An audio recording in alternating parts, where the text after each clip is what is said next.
warahmatullahi wabarakatuh. Alhamdulillahirrahmanirrahim. Wassalatu wassalamu ala asrafil anbiya'i wal mursalin wa ala alihi wa sahbihi ajma'in, amma ba'd. Pada kesempatan kali ini saya akan bacakan mengenai kisah Nabi Zulkifli.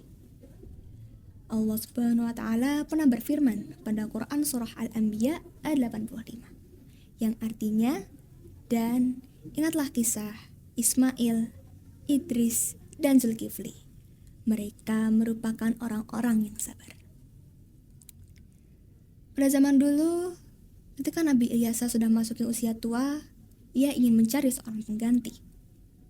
Ia pun mengumpulkan orang-orang dan berkata, apabila ada seseorang yang sanggup menjalankan 3 tugasku, yaitu berpuasa di siang hari, sholat di malam hari, dan tidak marah, maka ia akan kuangkat sebagai pemimpin.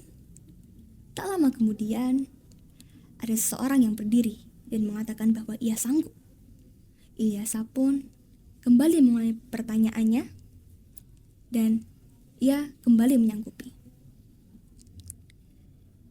Ialah Zulkifli. Kemudian ia pun diangkat sebagai pemimpin kaum itu. Pada suatu ketika, Iblis mendengar pernyataan tersebut, mendengar kabar bahwa Zulkifli menjadi pemimpin kaum tersebut. Ia pun meminta sekumpulan syaitan untuk menggodanya. Namun, ternyata syaitan tidak sanggup dan berputus asa untuk menggoda Zulkifli. Akhirnya, Iblis pun memutuskan untuk turun sendiri. Ia pun menjelma sebagai orang tua yang miskin. Suatu ketika, iblis yang menjadi orang tua ini menghampiri Nabi Zulkifli ketika ia sedang beristirahat. Kemudian, Nabi Zulkifli pun membuka pintu dan bertanya, siapakah engkau? Aku, orang tua yang dizolimi, jawab iblis. Iblis pun bercerita terkait kisahnya, dan Zulkifli mendengarkan ceritanya hingga waktu istirahatnya habis. Zulkifli pun meminta agar iblis yang menjadi orang tua ini kembali ke saat sore hari dan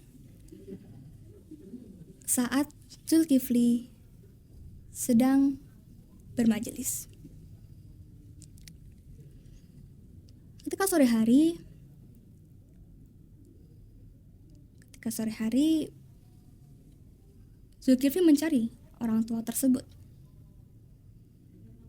Namun, ia tidak menemuinya. Keesokan harinya, hal itu terjadi kembali. Iblis menghampiri Zulkifli, bercerita terkait kisahnya, dan Zulkifli masih meminta untuk menemuinya di sore hari. Namun, iblis tidak datang. Hingga akhirnya, Zulkifli pun berpesan pada keluarganya, jika ada seseorang yang mendekati pintuku, menggangguku ketika istirahat, maka usirlah. Iblis kembali pada hari itu, pada sore itu, dan mendekati pintu Zulkifli, namun ia diusir oleh keluarganya. Dan kemudian, iblis pun mencari cara lain dan hadir di dalam ruangan istirahat Zulkifli.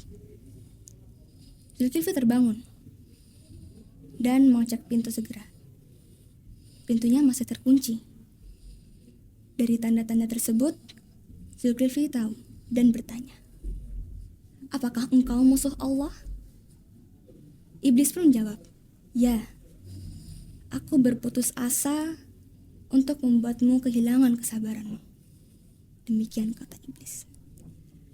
Dari kisah tersebut, kita dapat mengambil hikmah bahwa kesabaran bukan merupakan kelemahan, tetapi merupakan kontrol penuh atas diri kita sendiri.